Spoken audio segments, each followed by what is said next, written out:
Hello everyone, so welcome to our YouTube channel that is chemistry Sarathi. जनाब स्वागत है आप सभी का हमारे इस वीडियो में। तो आज हम करने वाले हैं आयनिक इक्विलिब्रियम के पीवाईक्यूज जो कि जनवरी अटेम्प्ट 2024 में पूछे गए थे।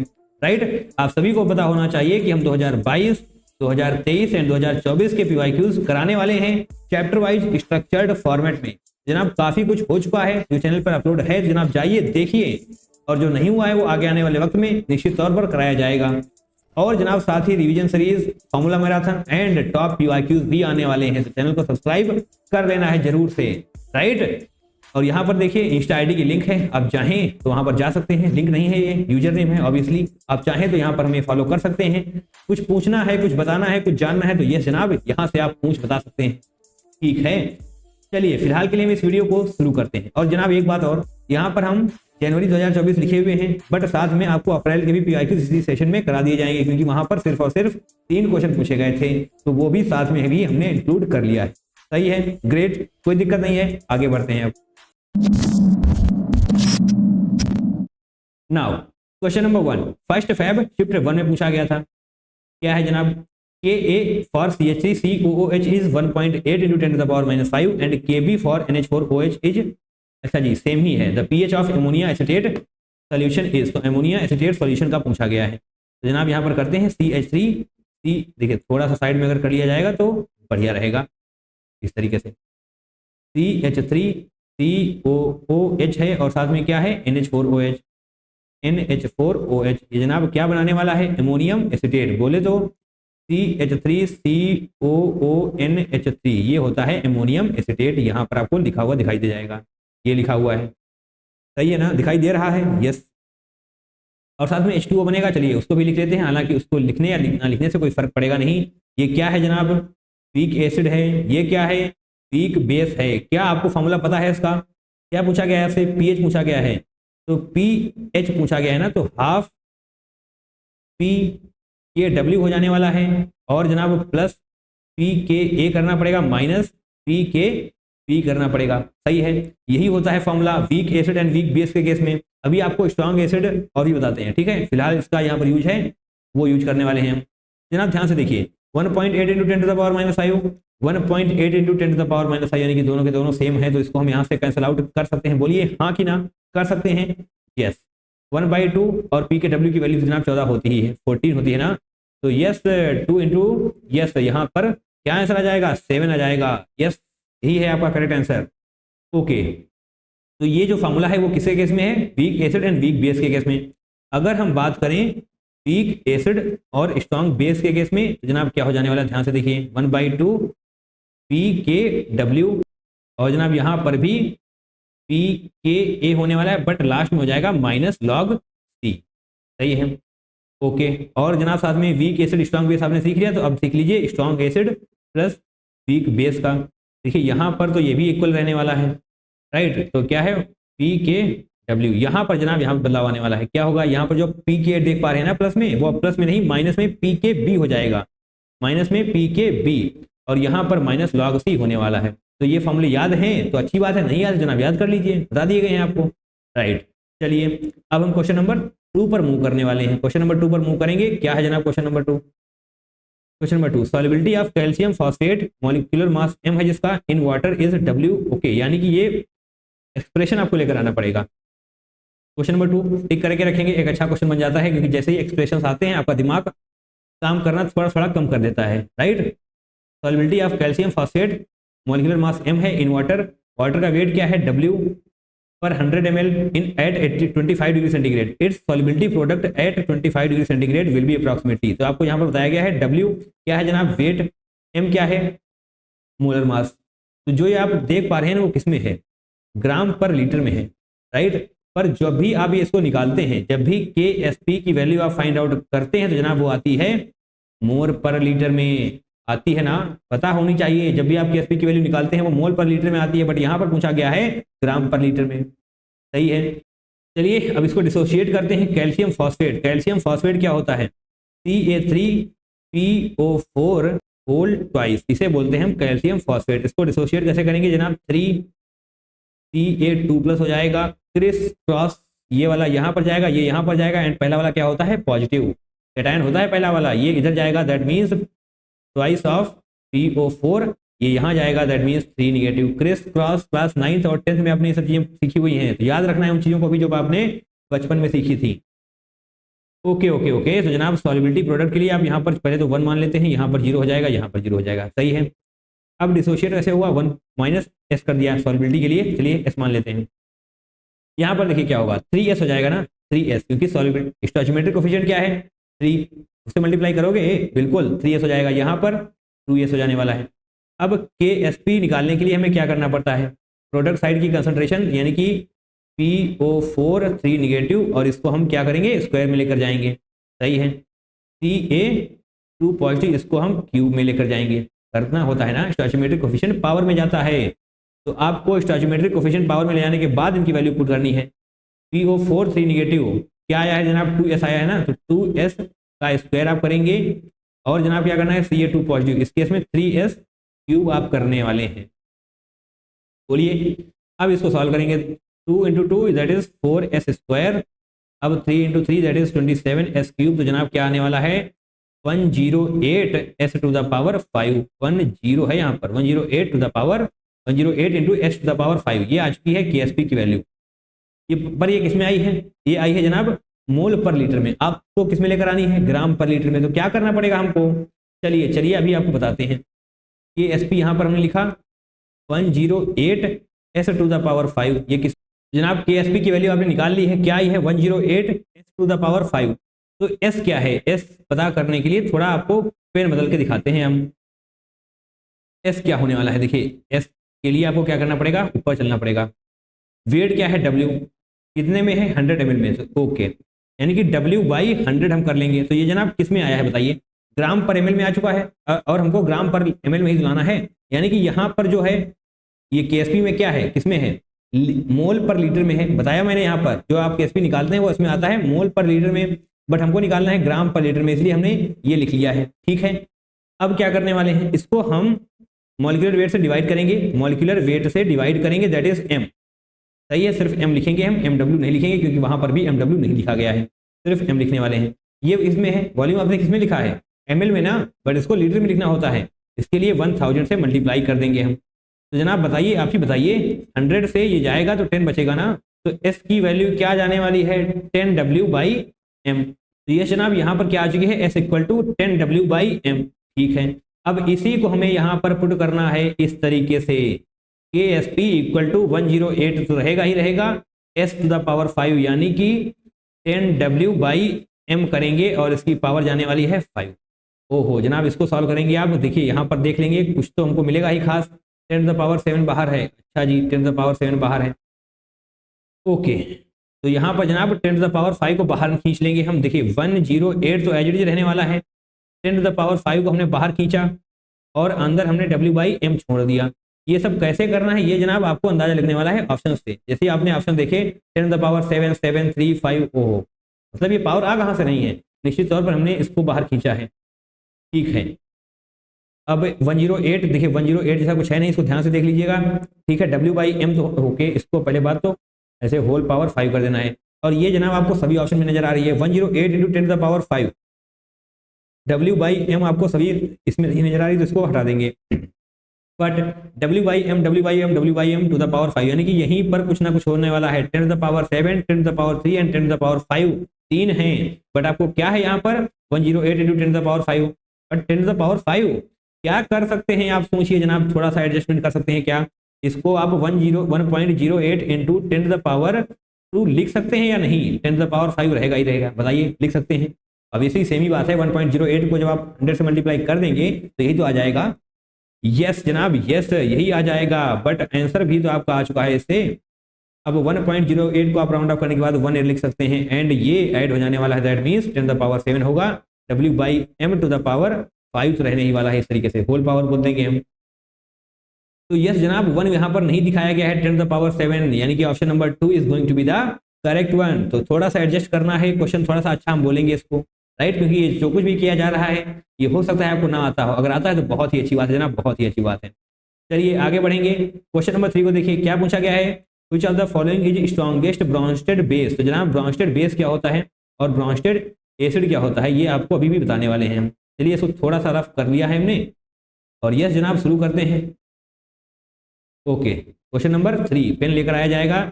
27 जनवरी शिफ्ट 1 में पूछा गया था, which of the following is strongest base. तो स्ट्रॉन्गेस्ट बेस के लिए देखिए थोड़ा और रफ कर लिया जाएगा, अगर तो दिक्कतें नहीं होने वाली आपको बिल्कुल भी। Just a second and here we are done.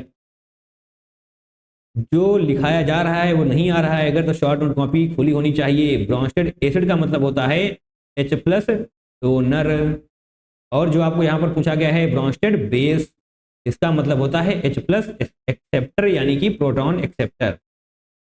Okay, यानी कि आपसे पूछा गया स्ट्रॉन्गेस्ट ब्रॉन्स्टेड बेस, तो ऐसा कौन है जो सबसे जल्दी H+ को एक्सेप्ट कर लेगा, बोलिए हाँ कि ना। ठीक है, H+ को कितनी जल्दी एक्सेप्ट कर लेगा, थ्रू लोन पेयर। यहाँ पर क्योंकि एनिलीन है, यहाँ देखिए सभी पर नाइट्रोजन है, यानी कि सभी में लोन पेयर होने वाला है। तो इन सभी के बारे में आपको ये बात पता होनी चाहिए। देखिए यहाँ पर लोन पेयर दिखाए गए हैं, और यहाँ पर भी यहाँ पर भी लोन पेयर होने वाले हैं। चलिए सब में देखते हैं कौन है ऐसा जो H+ को फटाक से एक्सेप्ट कर लेगा। कौन करेगा, जिसके लोन पेयर खाली बैठे होंगे। कोई काम नहीं है तो कुछ ना कुछ तो करेंगे ही, यानी कि एक्सेप्ट कर लेंगे आराम से। जो पहले ही बिजी है वो क्या करेगा भैया, कहाँ से किसी को एक्सेप्ट कर पाएगा अपने जीवन में, है ना। तो बिजी रहिए, किसी को एक्सेप्ट करने की जरूरत ही ना पड़े। ठीक है, आइए जनाब यहाँ पर लोन पेयर सिंगल डबल, ओहो रेजोनेंस में है, रेजोनेंस में है जनाब, बिजी है ये, अवेलेबिलिटी कम है थोड़ी इसकी। यहाँ पर क्या है, यहाँ पर जनाब क्या है, एक्सटेंडेड कंजुगेशन। ओहो यहाँ पर तो एक्सटेंडेड कंजुगेशन हो गई है, दोनों तरफ है, दोनों तरफ। ये भी बिजी है, इसके पास भी टाइम नहीं है किसी को टाइम देने का। यहाँ पर क्या है, एरोमेटिसिटी आ चुकी है। एरोमेटिसिटी क्या होती है, साइक्लिक, प्लेनर, कंजुगेशन, तीनों चीज होनी चाहिए। क्या आपको साइक्लिक दिखाई दे रहा है, प्लेनर दिखाई दे रहा है, कंजुगेशन दिखाई दे रही है। यस जनाब, तीनों ही स्टेटमेंट ठीक हो रहे हैं। अब दूसरे पर आते हैं, एरोमेटिक होगा या एंटी एरोमेटिक होगा। ये जो हम बोल रहे हैं ये जनाब अपनी जीओसी में पढ़ चुके होंगे आप, नहीं पढ़ा है तो जीओसी पढ़िए, उससे तो काफी सारे क्वेश्चन आते हैं। चलिए एरोमेटिसिटी के लिए जनाब क्या करना होता है हमको, एरोमेटिसिटी के लिए 2 पाई इलेक्ट्रॉन्स होने चाहिए, या फिर 6 पाई इलेक्ट्रॉन्स होने चाहिए, या फिर 10 पाई इलेक्ट्रॉन्स होने चाहिए, एंड सो ऑन, यानी कि 14, 18 इस तरीके से। साइक्लिक, प्लेनर, कंजुगेशन, ये तीनों ऑप्शन टिक करने के बाद आप यहाँ पर आएंगे, और अगर एंटी एरोमेटिक होता है, इसको हम ए लिख रहे हैं, तो जनाब आपको 4 pi electrons, 8 pi electrons and 12 pi electrons and so on. पता है ना ये सारी चीजें, मैंने डिवीजन भी करा दिया आपका। ठीक है, यहाँ पर क्या है, एरोमेटिसिटी, क्यों 2 पाई इलेक्ट्रॉन्स यहाँ पर मिल जाएंगे, बॉन्ड है ना डबल बॉन्ड, यानी कि 2 पाई इलेक्ट्रॉन्स यहाँ पर मिलने वाले हैं, 2 इलेक्ट्रॉन्स यहाँ पर और 2 यहाँ पर, दैट मीन्स 6 इलेक्ट्रॉन हो चुके हैं, 6 पाई इलेक्ट्रॉन बोलेंगे। ओके, तो इसका इलेक्ट्रॉन कहाँ इन्वॉल्व है, बोले तो भैया एरोमेटिसिटी में इन्वॉल्व है। ओहो, ये तो बिल्कुल भी टाइम नहीं है इसके पास, ये बहुत बड़े बड़े काम कर रहा है। इसको जनाब बहुत बड़े बड़े काम करने हैं, ये तो बिल्कुल भी खाली नहीं है। ऊपर वाले चलिए थोड़े बहुत तो खाली थे, बट ये बिल्कुल खाली नहीं है। यहाँ पर देखिए, ओहो यहाँ पर तो कुछ है ही नहीं, कुछ नहीं है जनाब, ना ही इसको एक्सटेंडेड कंजुगेशन करनी है, ना ही हाइपर, कुछ नहीं करना है इसको, यानी कि ये खाली बैठा है। अब भैया खाली बैठा है तो फटाक से H+ को एक्सेप्ट कर लेगा ना, तो H+ को बहुत जल्दी एक्सेप्ट करने वाला है। बोले तो option number 4 is the correct one, क्योंकि आपसे क्या पूछा गया था, ब्रॉन्स्टेड बेस कौन है strongest Brønsted base. Brønsted base का मतलब होता है जो जितनी जल्दी H+ एक्सेप्ट कर लेगा वो उतना ही बढ़िया ब्रॉन्स्टेड बेस होने वाला है। And now moving forward to the next question, that is question number 4। चलिए जनाब क्वेश्चन नंबर 4 करने वाले हैं, जो कि 27 जनवरी शिफ्ट 1 में पूछा गया था। राइट, बहुत ध्यान से हमको पढ़ना है, और ये है स्टेटमेंट टाइप क्वेश्चन। तो स्टेटमेंट टाइप क्वेश्चन पर थोड़ा फोकस ज्यादा होना चाहिए आपका। Statement 1, statement 2। तो जनाब स्टेटमेंट 1 पढ़ते हैं, aqueous solution of ammonium carbonate. अब एमोनियम कार्बोनेट क्या होता है जनाब, इसके लिए थोड़ा सा स्क्रीन को ऐसे करेंगे, NH4 होल ट्वाइस CO3, ये होता है एमोनियम कार्बोनेट, यही लिखा हुआ है ना एमोनियम कार्बोनेट। अब ये जनाब बनता कैसे है, ध्यान समझेंगे, H2CO3 along with NH4OH, NH4OH, ये मिलकर बनाते हैं NH4 whole twice CO3, NH4 whole twice CO3, इसी को हम बोलते हैं एमोनियम कार्बोनेट। अब जनाब रिएक्शन को बैलेंस करना चाहते हैं तो कर लीजिएगा, कोई खास जरूरत नहीं है इसकी, यहाँ पर सिर्फ बताना था हमको। ठीक है, अब इसको हम डिसोशिएट कैसे करवाने वाले हैं, ध्यान से देखना है इसको। NH4 होल ट्वाइस CO3 होने वाला है ना, तो इसको डिसोशिएट कैसे करवाएंगे हम, ट्वाइस ऑफ NH4 प्लस हो जाएगा, एंड जनाब CO3 2 निगेटिव हो जाने वाला है। राइट, इस तरीके से डिसोशिएट होने वाले हैं। अब ये दोनों आयन कंबाइन करेंगे, राइट, कंबाइन करेंगे जनाब, बहुत ध्यान से देखते जाना है जो भी बोला जा रहा है। कैसे कंबाइन करने वाले हैं, NH4 पॉजिटिव जो रिएक्ट करने वाला है H2O के साथ, जनाब देखिए यहाँ पर H2O भी तो बनेगा। राइट, हमने दिखाया नहीं है क्योंकि आपको पता होना चाहिए, H2O भी बनेगा। और ये क्या है, वीक एसिड, और ये क्या है, वीक बेस। क्लियर हो रही हैं चीजें, होनी भी चाहिए। चलिए ये जब रिएक्ट करेगा तो क्या बनाएगा जनाब, NH4 positive and H2O, H3O negative, sorry positive, H3O positive plus NH3 ये बनेगा। अब बारी है CO3 2 निगेटिव की, राइट। तो CO3 2 निगेटिव जब रिएक्ट करने वाला है H2O के साथ तो जनाब क्या बनने वाला है, HCO3 बनेगा, HCO3 बनेगा और साथ में OH निगेटिव बन जाने वाला है, राइट। तो आप यहाँ पर देख पा रहे हैं कि H3O पॉजिटिव भी बना है, OH निगेटिव भी बना है, बट यहाँ पर OH निगेटिव की कंसंट्रेशन थोड़ी सी ज़्यादा होती है। कंसंट्रेशन ऑफ OH निगेटिव क्या होती है, ज़्यादा होती है। कंसंट्रेशन ऑफ OH निगेटिव ज़्यादा होती है। इस वजह से जब बताइए जनाब, अगर OH निगेटिव की कंसंट्रेशन ज़्यादा है तो क्या होगा, एसिडिक होगा या बेसिक होगा, बोलिए। बेसिक होगा ना। तो यस, क्या लिखा हुआ है यहाँ पर, बेसिक लिखा हुआ है। दैट मीन्स स्टेटमेंट 1 बिल्कुल सही हो चुका है। एक बार फिर से हम आपको रिवीजन कराने वाले हैं। एमोनियम कार्बोनेट लिखा हुआ था, एमोनियम कार्बोनेट का ये वाला फॉर्मूला होता है, आपको पता होना चाहिए, NH4 होल ट्वाइस CO3। ये कैसे बनता है, वीक एसिड वीक बेस के कॉम्बिनेशन से। Weak acid H2CO3, weak base NH4OH, सही है, ये बन चुका है। इसको डिसोशिएट करेंगे, इस तरीके से डिसोशिएट होने वाला है। ओके, एक बार फिर से आयंस कंबाइन होने वाले हैं, राइट। तो जनाब H3O पॉजिटिव एंड NH3 बनेगा और सेकंड टाइम में HCO3 प्लस OH निगेटिव बनने वाला है। सही है, सारी चीजें क्लियर हो रही हैं, यस होनी भी चाहिए। बट प्रॉब्लम कहाँ पर आ जाती है, प्रॉब्लम जनाब यहाँ पर आ जाती है कि कंसंट्रेशन ऑफ OH निगेटिव ज्यादा होता है, इसलिए जनाब ये बेसिक होता है। क्लियर हो रही चीजें, यस। अब स्टेटमेंट सेकंड को पढ़ते हैं। एसिडिक और basic nature of salt solution of a salt of weak acid and weak base depends on Kb value of acid and the base forming it.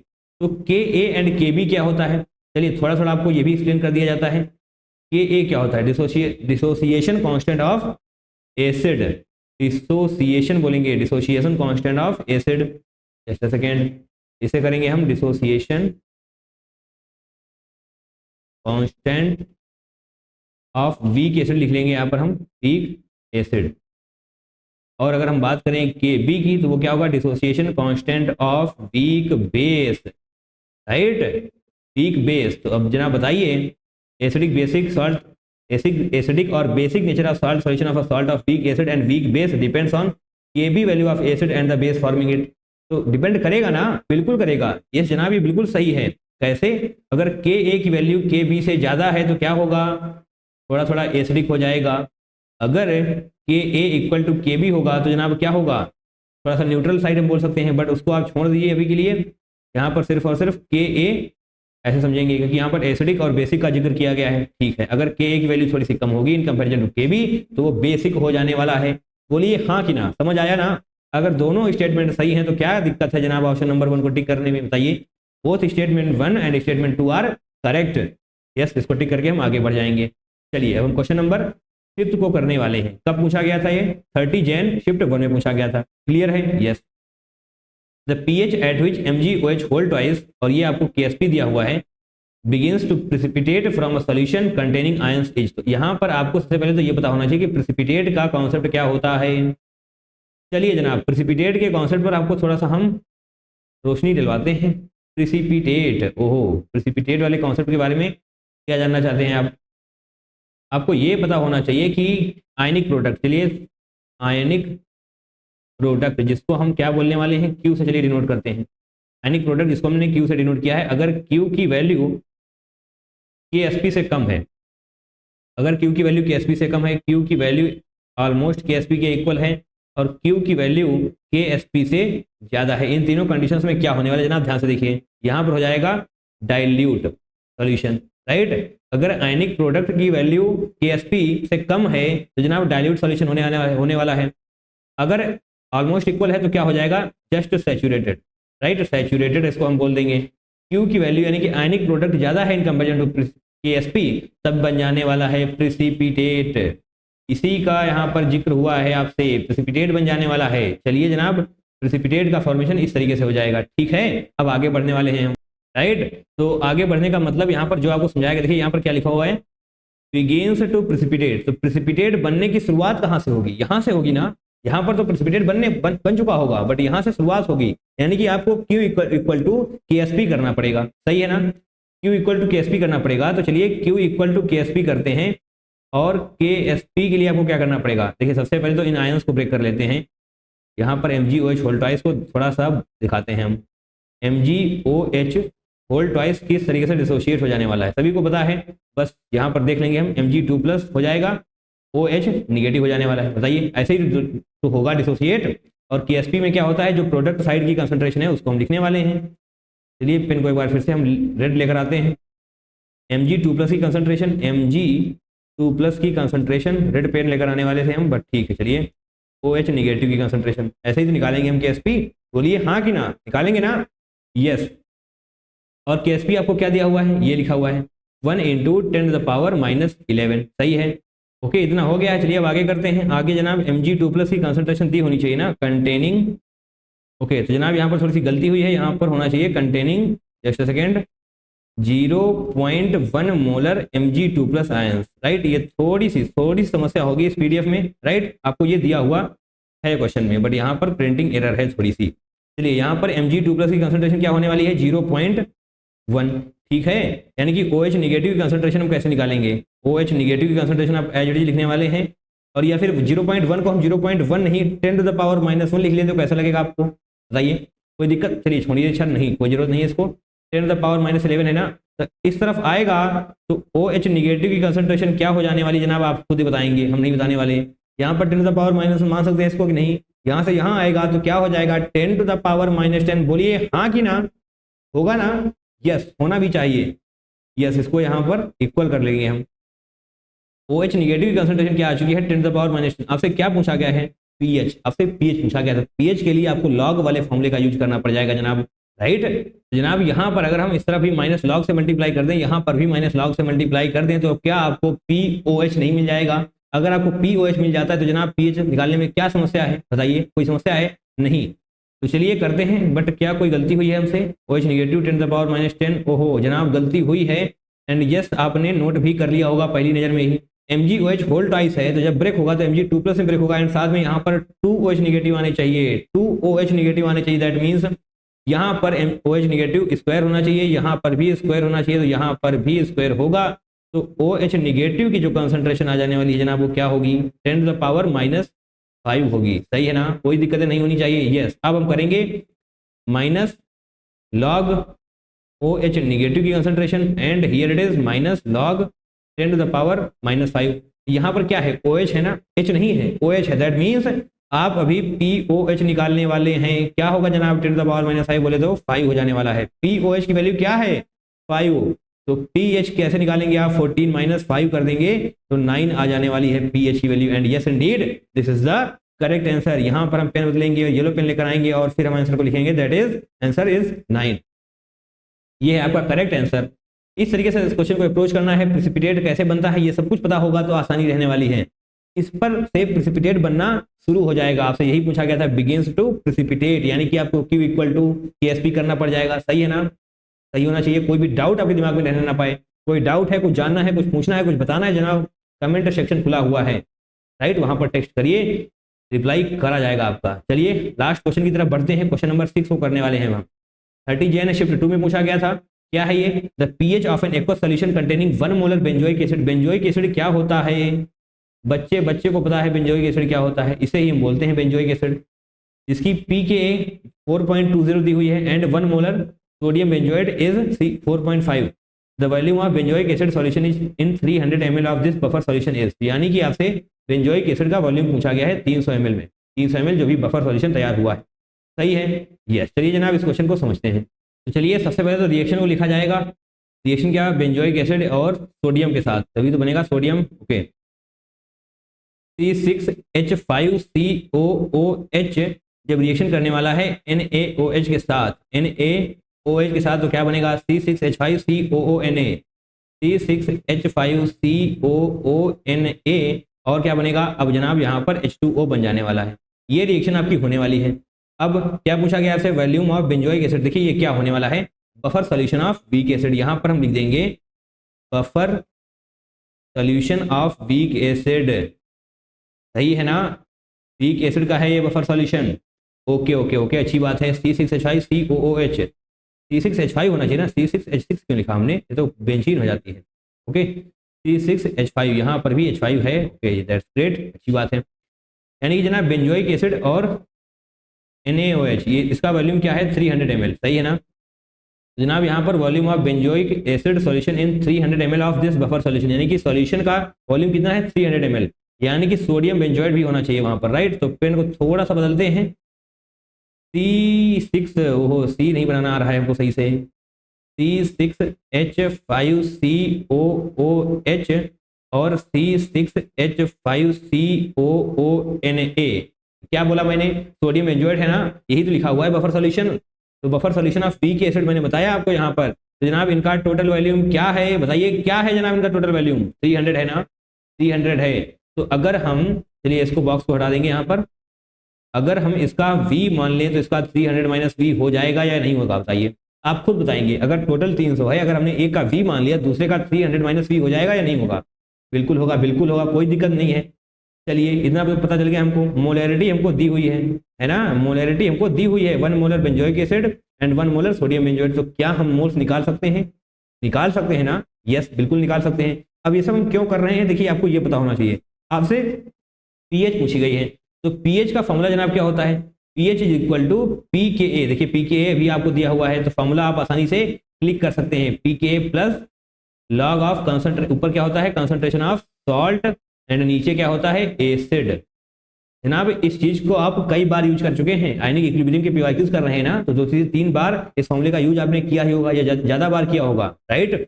इस फॉर्मूले का यूज करना है हमको, इसीलिए सब कुछ कर रहे हैं, क्योंकि हमको यहाँ पर सॉल्ट और एसिड की कंसंट्रेशन निकालनी पड़ जाएगी, यानी कि मोल्स निकालने पड़ जाएंगे ना, यस मोल्स निकालने पड़ जाएंगे, इसलिए हम सब कुछ कर रहे हैं ये। ओके चलिए करते हैं। तो यानी कि मोल्स, नंबर ऑफ मोल्स के लिए हमको क्या करना पड़ेगा, मोलैरिटी इनटू वॉल्यूम, सही है। तो मोलैरिटी जनाब दोनों में ही 1 1 है, 1 एक बार, यस 1 1 यहाँ पर है, तो यस इसके मोल्स क्या हो जाने वाले हैं 1 × V, और इसके मोल्स क्या हो जाएंगे 1 × 300 - V। एट द एंड कोई फर्क पड़ेगा नहीं इन चीज़ों पर, क्योंकि 1 से मल्टीप्लाई करेंगे तो कोई भी सेंस बनता नहीं है। ठीक है जनाब, ठीक है, इतना तो क्लियर हो चुका है। चलिए अब इनको हम अपनी फॉर्मूले में पुट करते हैं।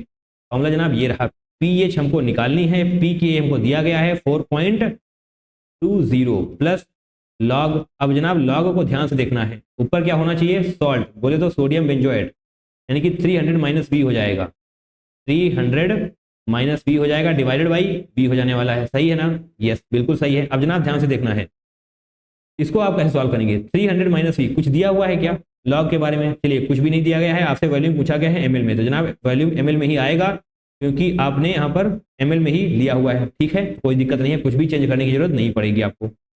ओके तो 4.20 को एज इट इज लिखते हैं। अब जनाब यहाँ पर लॉग करेंगे, ओके। अब यहाँ पर जनाब कैसे सॉल्व किया जाएगा, 300 - V डिवाइड बाई V, तो log m - log n का फॉर्मूला का यूज करें, नहीं ये तो जनाब बहुत टफ हो जाएगा। फिर से देखते हैं क्वेश्चन को, तो pH, तो आपको यहाँ पर pH की वैल्यू दी हुई है, यस जनाब 4.5 pH दिया हुआ है ना, आपसे वैल्यू पूछा गया है, आपको pH दिया हुआ है, तो यस यहाँ पर हम pH की भी साथ में वैल्यू पुट कर ही देते हैं। हम थोड़ा सा कंफ्यूज थे pH में। चलिए अब यहाँ से क्या होगा जनाब, बहुत ध्यान से देखना है, कुछ बड़ा ही खास होने वाला है यहाँ पर, क्या खास होने वाला है, या फिर देखिए इसको अभी के लिए चलिए लिख देते हैं as it is 300 - V by V, इसको एज इट इज हमने लिखा। अब देखिए जनाब क्या करने वाले हैं हम, देखिए क्या करने वाले हैं, देखिए यहाँ से मैंने प्लस हटाया, ध्यान सुनना है, कुछ कठिन नहीं कर रहे हैं, सिंपल चीजें कर रहे हैं। यहाँ से प्लस हटाएंगे, यानी कि इसको अगर आप यहाँ पर लेकर आएंगे तो क्या ये माइनस नहीं हो जाएगा, बिल्कुल हो जाएगा। और हम इसको यहाँ पर इक्वल टू करने वाले हैं, बोलिए हाँ कि ना। ऐसा हमने क्यों किया, पीएच माइनस पी के ए हमने कर दिया है, पीएच माइनस पी के ए कर दिया है equal to log 300 - V by V, हमने क्यों किया, क्योंकि जब भी आप इसको सब्ट्रैक्ट करेंगे तो क्या आने वाला है 0.3 equal to log 300 - V by V। अब जनाब बताइए log 2 की वैल्यू क्या होती है, log 2 की वैल्यू होती है 0.301। तो क्या हम 0.3 को 0.301 बोल सकते हैं, बहुत ही हल्का, बोले तो बहुत ही हल्का डिफरेंस है, बोल सकते हैं ना, यस जनाब बिल्कुल बोल सकते हैं। तो यहाँ पर हम 0.3 को log 2 लिख देने वाले हैं, और हम जिनने जैसे ही ये किया, ये क्वेश्चन बहुत ही आसान हो गया। जो कैलकुलेशन आपको टफ लग रही थी वो बिल्कुल आसान हो चुकी है, क्योंकि जनाब यहाँ पर आप कैंसिल आउट कर सकते हैं। चलिए कैंसिल आउट करने के लिए हम रेड पेन लेकर आने वाले हैं, लॉग को लॉग से उड़ा देंगे। अब जैसे ही आपने लॉग को लॉग से उड़ाया तो यहाँ पर क्या हो जाएगा 2v इक्वल टू 300 - V, तो 2v + V बोले तो v इक्वल टू 100 आ जाने वाला है। एंड यस जनाब यही आपसे पूछा गया था, क्योंकि आपसे क्या पूछा गया है वॉल्यूम ऑफ बेंजोइक एसिड, तो आपने बेंजोइक एसिड को ही v माना था, तो यस जनाब v ही हमको लिखना है, दैट इज 100 ml। इस तरीके से इस क्वेश्चन को करेंगे तो कोई भी समस्या नहीं होने वाली। 1 बाय 1 आगे जाएंगे, किस तरीके से अप्रोच करना है सब कुछ पता होना चाहिए। सही है ना? यस जनाब, बिल्कुल सही है। वॉल्यूम 100 आ जाने वाला है। इस तरीके से अगर आप कैलकुलेशन को अप्रोच करने वाले हैं, थोड़ा सा सेंस रखना है, राइट, कॉमन सेंस का भी यूज करते जाना है, थोड़ा बहुत दिमाग खिलाते जाना है कि किस तरीके से हम कैलकुलेशन को आसान कर सकते हैं। सही है, चलिए अब आगे बढ़ने वाले हैं, अप्रैल अटेम्प्ट पर चलते हैं। तो चलिए जनाब, हम करने वाले हैं अप्रैल 2024 के पीवाईक्यूज। चैप्टर का नेम आयनिक इक्विलिब्रियम। ओके, यहाँ पर सिर्फ और सिर्फ 3 क्वेश्चन पूछे गए थे, तो वो भी आपको करने होंगे, राइट। चलिए, क्योंकि जनाब 2 क्वेश्चन कैसे हैं, statement type. Okay, now question number 1 5 अप्रैल शिफ्ट 2 में पूछा गया था 2024। स्टेटमेंट 1 को पढ़ेंगे, 2 को पढ़ेंगे एंड देखेंगे कौन सही है कौन गलत है, या फिर दोनों सही है दोनों गलत है। ठीक है ना? यस, स्टेटमेंट 1 को पढ़ेंगे ध्यान से। On HCl through a saturated on passing HCl through a saturated solution of BaCl2 at room temperature white turbidity appears. तो क्या ऐसा होगा या नहीं होगा, ये आपको बताना है। ठीक है जनाब, बता देंगे हम। ऑन पासिंग HCl यानी कि डिजोल्यूशन ऑफ HCl गैस की रिएक्शन लिखनी होगी आपको। सिंपल सी है जनाब, HCl को डिजोल्व करेंगे तो क्या होगा, H+Cl निगेटिव में टूटेगा कि नहीं टूटेगा, बोलिए हाँ कि ना, होगा ना, बिल्कुल। अब जनाब क्या करना होगा हमको, ये BaCl2 के बारे में देख लेते हैं थोड़ा सा। BaCl2 किस तरीके से अलग होगा, इस तरीके से।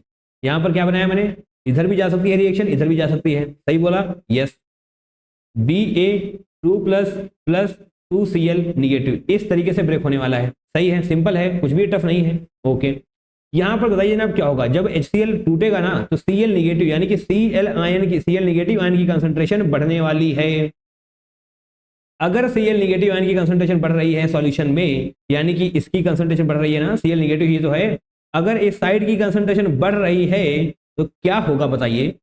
जब प्रोडक्ट साइड की कंसंट्रेशन बढ़ने वाली होगी तो जनाब रिएक्टेंट बनना चाहेगा कि नहीं चाहेगा, बोलिए हाँ कि ना, बनेगा ना, क्योंकि आपने ली चैटलियर प्रिंसिपल पढ़ा है कि अगर रिएक्टेंट साइड बढ़ता है तो रिएक्शन फॉरवर्ड शिफ्ट होती है, बट अगर प्रोडक्ट साइड बढ़ता है तो रिएक्शन बैकवर्ड साइड शिफ्ट होती है। तो बताइए यहाँ पर क्या होगा, प्रोडक्ट साइड का कंसंट्रेशन बढ़ रहा है ना, Cl निगेटिव प्रोडक्ट साइड पर है, उसकी कंसंट्रेशन बढ़ रही है, इसका क्या मतलब होगा, रिएक्शन बैकवर्ड साइड शिफ्ट होगी, बोलिए हाँ कि ना। अगर रिएक्शन बैकवर्ड साइड शिफ्ट होगी तो जनाब किसका फॉर्मेशन होगा बताइए, आप खुद ही बताएंगे। अगर रिएक्शन बैकवर्ड साइड शिफ्ट हो रही है तो यानी कि BaCl2 का फॉर्मेशन बढ़ जाएगा। अगर BaCl2 का फॉर्मेशन बढ़ जाने वाला है तो जनाब क्या मिलेगा आपको, व्हाइट टर्बिडिटी, क्योंकि BaCl2 क्या होता है, व्हाइट प्रेसिपिटेट, प्रीसिपिटेट। ओहो, स्पेलिंग ही नहीं आ रही है हमको, चलिए लिखेंगे जरूर हम, प्रीसिपिटेट, राइट।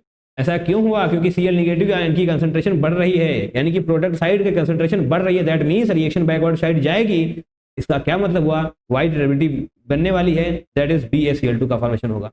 बोलिए हाँ कि ना, समझ आया, कोई दिक्कत नहीं होनी चाहिए। तो इसका मतलब स्टेटमेंट 1 सही हो चुका है। ठीक है, स्टेटमेंट 2 को देखते हैं अब।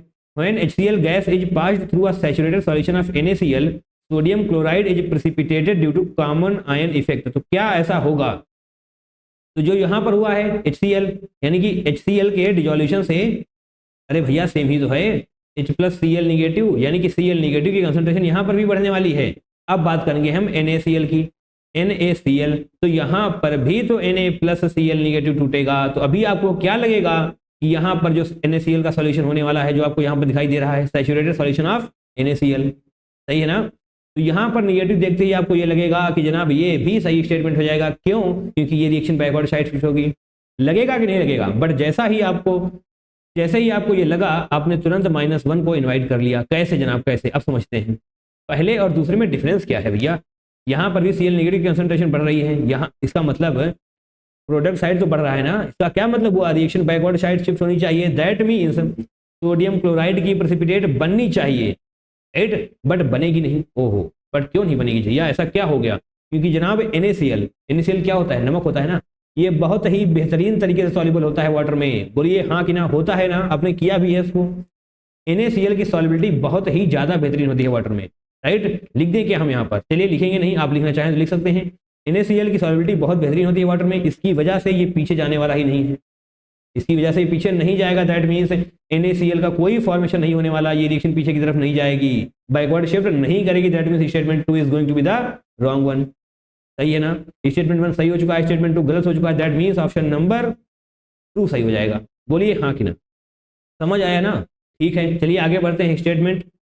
अब स्टेटमेंट दूसरा क्वेश्चन स्टेटमेंट टाइप का, क्वेश्चन नंबर 2 8 अप्रैल शिफ्ट 2 में पूछा गया था। ठीक है, तो स्टेटमेंट 1 क्या है यहाँ पर, स्टेटमेंट 2 क्या है, स्टेटमेंट 1 को पढ़ेंगे। A buffer solution is the mixture of a salt and an acid or a base mixed in any particular quantity। तो जनाब क्या आपको पता है बफर सॉल्यूशन क्या होता है? चलिए बताते हैं आपको बफर सॉल्यूशन होता क्या है। यहाँ पर लिखने वाले हैं हम बफर सॉल्यूशन। डेफिनेशन लिख दें क्या? बिल्कुल, थोड़ा शॉर्ट में लिखेंगे, आपको बेहतरीन तरीके से लिखना है तो अपनी शॉर्ट कॉपी उठाइए और लिखना शुरू कर दीजिए। राइट, बफर सॉल्यूशन जनाब क्या होता है? मिक्सचर होता है किसका? दो पॉसिबिलिटीज है यहाँ पर, mixture of acid and it's conjugate base, या फिर हम वीक एसिड लिख देंगे यहाँ पर, mixture of weak acid and it's conjugate base. या तो इसका मिक्सचर हो, या फिर दूसरी पॉसिबिलिटी क्या है? देखिए पहली पॉसिबिलिटी तो ये हो जाएगी, एंड दूसरी पॉसिबिलिटी क्या है? मिक्सचर ऑफ वीक बेस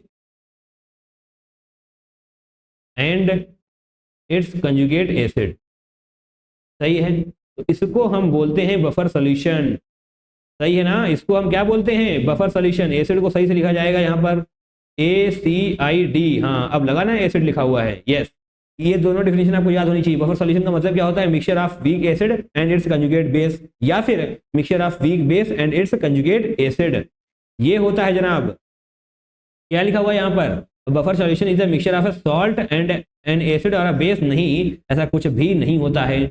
अब आपको ये पता होना चाहिए कि बफर सॉल्यूशन का पर्पज क्या होता है। देखिए यहाँ पर पूछा नहीं गया, बट आपको पता होना चाहिए।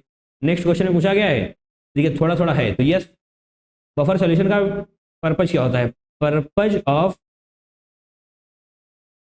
Buffer solution. देखिए ये सब कुछ नोट हो जाना चाहिए जनाब। स्टेटमेंट टाइप क्वेश्चन आएंगे तो थ्योरी ही काम आने वाली है। जब आपने नोट्स बनाए होंगे, बढ़िया तरीके से समझा होगा, तभी आप क्वेश्चन को क्रैक कर पाएंगे। इसलिए फोकस करना है पूरी तरीके से। Purpose of buffer solution is to maintain pH by adding H plus और OH निगेटिव आयन। सही है, तो इसका पर्पज क्या है? बफर सॉल्यूशन का पर्पज है कि pH को मेंटेन रखना। राइट, ये जनाब पॉइंट्स कुछ आपको याद होने चाहिए, रटे हुए होने चाहिए, आपकी शॉर्ट नोट कॉपी में नोट भी होने चाहिए, ताकि लास्ट टाइम रिवीजन आप कर सकें इनका। तो स्टेटमेंट 1 तो गलत हो चुका है। चलिए स्टेटमेंट 2 पर चलते हैं। Blood is naturally occurring buffer solution whose pH is maintained by H2CO3 HCO3 negative concentration। तो जनाब ये स्टेटमेंट बिल्कुल सही है। कैसे सही है आपको समझाते हैं। यहाँ पर थोड़ा सा हम ऊपर करेंगे स्क्रीन को इस तरीके से। राइट, तो हम क्या लिखने वाले हैं? Blood is a buffer solution of, यहाँ यहीं पर लिख देते हैं, लिखने की जरूरत क्या है? Buffer solution. तो यहाँ पर आपको क्या लिखा हुआ है? ओहो, blood is a naturally occurring buffer solution. Okay, तो यहाँ पर आपको लिखना पड़ेगा ब्लड।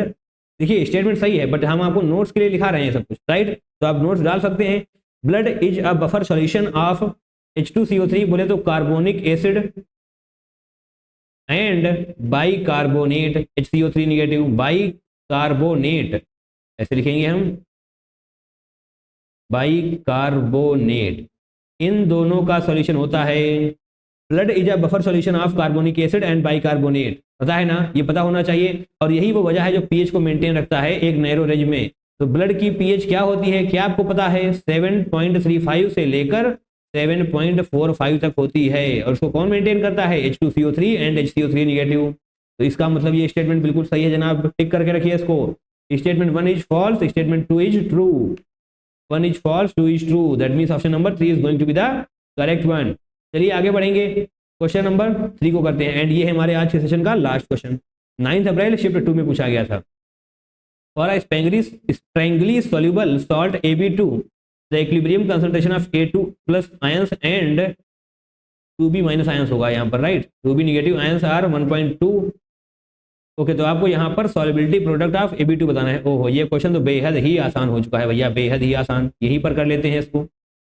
AB2 किस तरीके से जनाब टूटेगा? A2 प्लस में होगा भैया, A2 plus plus 2B negative. दिखाई दिया, यहाँ पर आपको दिया भी हुआ था। ठीक है, अब क्या होने वाला है? आपको कंसंट्रेशन दी हुई है टूटने के बाद की। A2 प्लस की कंसंट्रेशन क्या है? 1.2 इंटू 10 टू द पावर -4 है, और इसकी क्या है? 0.24 इंटू 10 टू द पावर -3। ये लिखा हुआ है भैया, हमने अपने मन से नहीं लिखा है। अब KSP यानी कि सॉल्युबिलिटी प्रोडक्ट ऑफ AB2 क्या होगा? Concentration of A2 plus into concentration of B negative का स्क्वायर कर देंगे हम, क्योंकि स्टोइचियोमेट्रिक कोफिशिएंट 2 है यहाँ पर, तो वो 2 ऊपर चला जाएगा, यानी कि पावर में चला जाएगा। चलिए इनकी वैल्यूज को पुट करिए, सॉल्व करिए एंड आंसर को क्रैक कर दीजिए। वेरी सिंपल जनाब, बहुत ही आसान क्वेश्चन बोलेंगे हम इसको, आसान से फॉर्मूले पर है एंड कैलकुलेशन भी बहुत टफ नहीं हो रही होगी।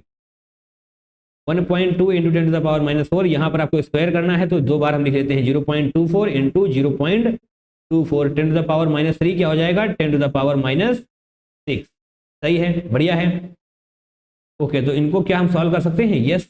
1.2 को एज डी रखते हैं, 24 का स्क्वायर क्या होने वाला है, 24 4 चौके 16 6, 1 4 दूनी 8 8 16 1 17, 2 दूनी 4 1 5, ओहो 5.76 हो जाएगा, 5.76 हो जाएगा इंटू 10⁻⁻10। बोलिए हाँ कि ना, होगा ना।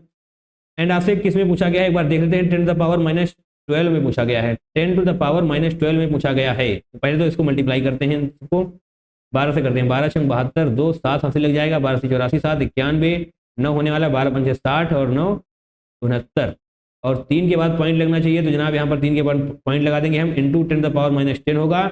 10⁻12 के लिए हमको 691.2 बोलना पड़ेगा, इंटू 10⁻12। जनाब देखिए क्या कोई ऐसा ऑप्शन है, yes Indeed, option number 1 is the correct one. तो इस तरीके से आपने इस क्वेश्चन को बेहद ही आसानी से क्रैक किया। आपने देखा कि कुछ क्वेश्चन अच्छे भी आते हैं एंड कुछ क्वेश्चन आसान भी आते हैं, कैसे, इस तरीके के जनाब। क्या दिक्कत है इसमें, क्या नहीं कर पाएंगे आप इस क्वेश्चन को, बिल्कुल कर लेंगे, चाहे किसी भी हालत में आपसे कराया जाए, आप इस क्वेश्चन को क्रैक करने वाले हैं। सही है, तो चलिए जनाब आज के लिए बस इतना ही। एंड पहले तो आपको थैंक यू बोल दें हम, thank you so much from the bottom of the heart. आपने हमारे साथ इस वीडियो को बैठकर लास्ट तक देखा, इसके लिए आप सभी का बहुत बहुत धन्यवाद। राइट, इसी तरीके से पीवाईक्यूज की प्रैक्टिस करते जाइए, आप निश्चित तौर पर काफी ज्यादा इंप्रूवमेंट देख पा रहे होंगे अपने आप में। और पीवाईक्यूज की प्रैक्टिस करनी है तो जनाब यहाँ पर साइड में देखिए, आपको आयनिक इक्विलिब्रियम की प्लेलिस्ट मिल जाने वाली है, वहां पर क्लिक करिए एंड फटाफट से पीवाईक्यूज की प्रैक्टिस करते जाइए।